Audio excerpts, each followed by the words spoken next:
Hello बच्चों, आज आप पढ़ेंगे आरोह भाग 1 से पाठ स्पीति में बारिश, जो कृष्णनाथ जी का एक यात्रा वृतांत है।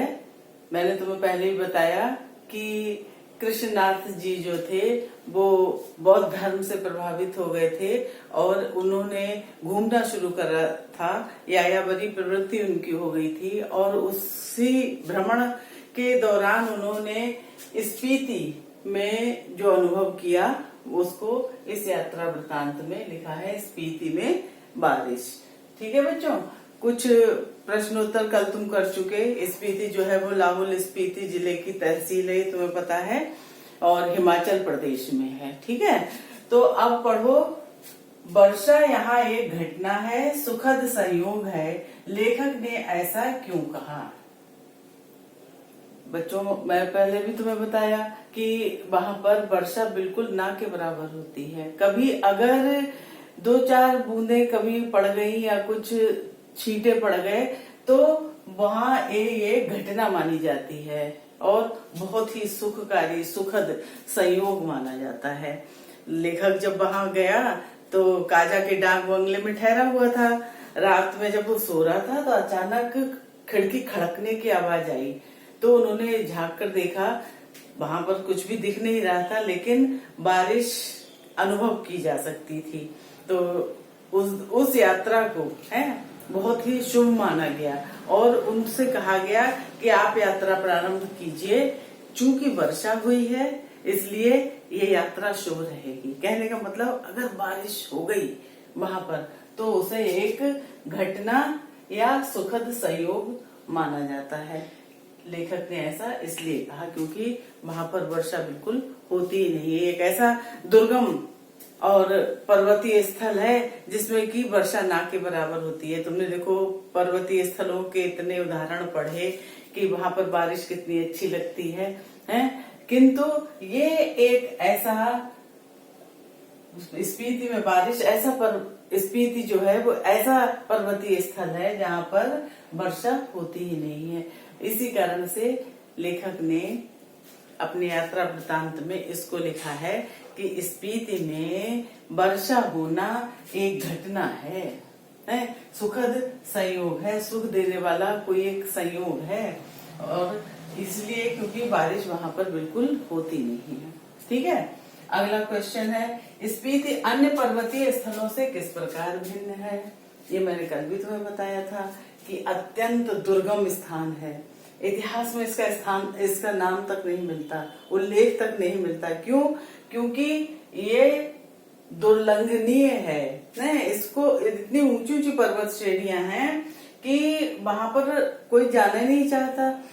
अत्यंत ऊंची दुर्गम पर्वत श्रेणियां, अन्य जो कुल्लू मनाली है, हिमाचल प्रदेश के अन्य स्थान है, या हमारे उत्तराखंड के जो पर्वतीय इलाके हैं, उनसे ये किन मानों में पर्वतीय स्थलों से किस प्रकार भिन्न है कि इसमें अत्यंत ऊंची ऊंची दुर्गम पर्वत श्रेणियां हैं, ये ऊंची ऊंची पर्वत श्रेणियों से घिरा हुआ है और वर्षा बिल्कुल नहीं होती है, हरियाली भी नहीं है, जिस कारण भाई वर्षा नहीं होती। वैसे तुमने देखा पर्वतीय इलाकों की क्या विशेषता होती है कि बारिश वहां बहुत अधिक सुहावनी लगती है, पेड़ पौधे हरे भरे, बहुत सुंदर दृश्य दिखाई देता है पर्वतीय स्थलों का। लेकिन स्पीति में ऐसा कुछ भी नहीं है, वर्षा नहीं, हरियाली नहीं। वर्ष में एक फसल होती है और कुछ ही फसलें, जैसे जौ और गेहूं, जौ 2 तरह का होता है और गेहूं की फसल होती है। सब्जियों में केवल मटर और सरसों, जबकि पहाड़ों पर देखो कितनी वैरायटी आपको मिलेगी, है तरह तरह की सब्जियां फसलें उगती हैं। और 2 ऋतुएं होती हैं बस, शीत और बसंत। बसंत जून से सितंबर तक, वो भी ऐसी बसंत ऋतु नहीं जैसी हमारे यहाँ होती है कि कोयल कूकती है और खूब हरा भरा सर्वत्र हो जाता है, ऐसा कुछ नहीं। वहां पर बस ये है थोड़ा टेम्परेचर अन्य महीनों के मुकाबले थोड़ा टेम्परेचर उसमें बढ़ जाता है। ठीक है, और ये देखो जैसे हमारे पर्वतीय इलाकों पे 6 ऋतुएं होती हैं, लेकिन वहां पर केवल 2 ऋतुएं होती हैं। ना तो कोई आवागमन का साधन है, परिवहन नहीं है, जबकि और अन्य पर्वतीय स्थलों पर अब तो आवागमन परिवहन खूब चलता है, संचार के साधन भी है वहाँ। लेकिन स्पीति में ना परिवहन है, ना संचार है, ना बिजली है, ना सड़क है। आप समझो लोग कैसे रहते होंगे, कितना भिन्न है वो अन्य पर्वतीय स्थलों से, है ना। और इसीलिए वहां पर्यटक नहीं आते, भाई दुर्लंघनीय है, उसको पार करके कौन जाए। ना वहां से कोई संचार हो सकता है, ना वहां कोई आवागमन के लिए परिवहन जा सकता है, परिवहन का कोई भी साधन तो बहुत ही कठिन है, अन्य पर्वतीय स्थलों से भिन्न है, इसलिए वहां पर्यटक भी नहीं आते। और जनसंख्या का घनत्व भी बहुत बिरला है, जैसे प्रति 5 किलोमीटर पे कहीं 4 व्यक्ति रहते हैं, तो इतना वैसा मतलब बिरला बसा हुआ है। अन्य जो पर्वतीय स्थलों का जो घनत्व है वो इसके मुकाबले अधिक है ना। तो इस तरह से ये अन्य पर्वतीय स्थलों से भिन्न है। समझ में आ रही बात बच्चों? भाई स्पीति जो है हिमाचल प्रदेश के लाहौल स्पीति जिले की एक तहसील है। वो अत्यधिक दुर्गम पर्वतीय स्थल है, वहां पर वर्षा एक सुखद संयोग है या घटना है। और स्पीति जो है अन्य पर्वतीय स्थलों से इन मामले में भिन्न है। अब देखो ये माने की चोटियां बूढ़े लामाओं के जाप से उदास हो गई हैं। लेखक ने युवा वर्ग से क्या आग्रह किया है? माने की श्रेणियां बच्चों, माने जो है ना वो बौद्ध धर्म का एक मंत्र है। जो तिब्बती बौद्ध होते हैं वो उन्होंने ओम मणि पद्मे हूं, इसको कहते हैं माने मंत्र है। ये ध्वनि मंत्र है जो ध्यान साधना के लिए प्रयुक्त होता है। बोधिसत्व आर्य अवलोकितेश्वर ने इस मंत्र का सबसे पहले उच्चारण किया था।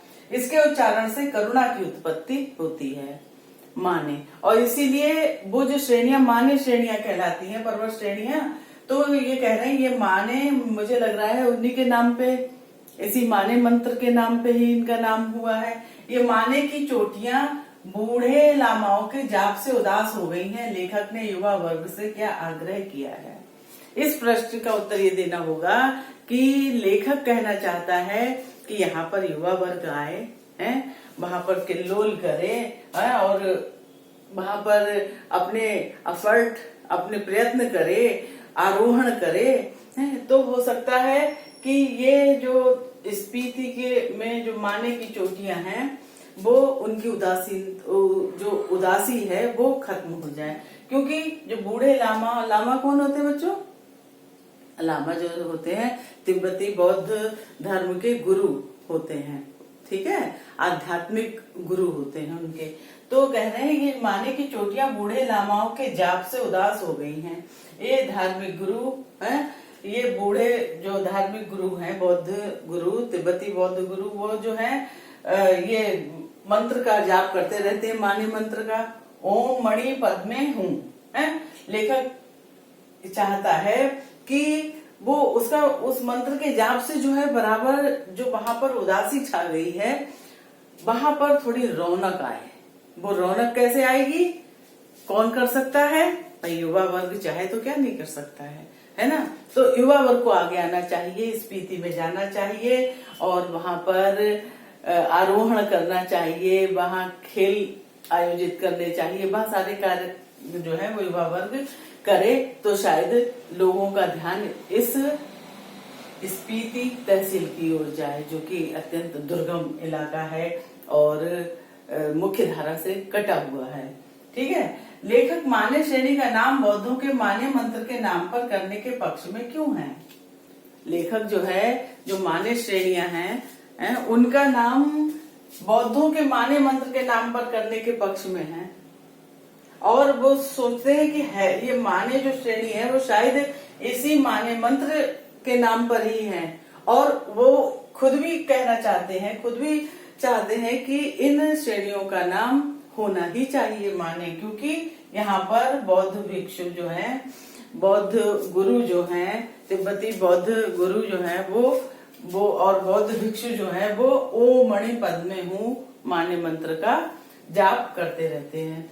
तो ये ध्वनि मंत्र है जो ध्यान साधना के लिए प्रयुक्त होता है। बोधिसत्व आर्य अवलोकितेश्वर ने इस मंत्र का सबसे पहले उच्चारण किया था।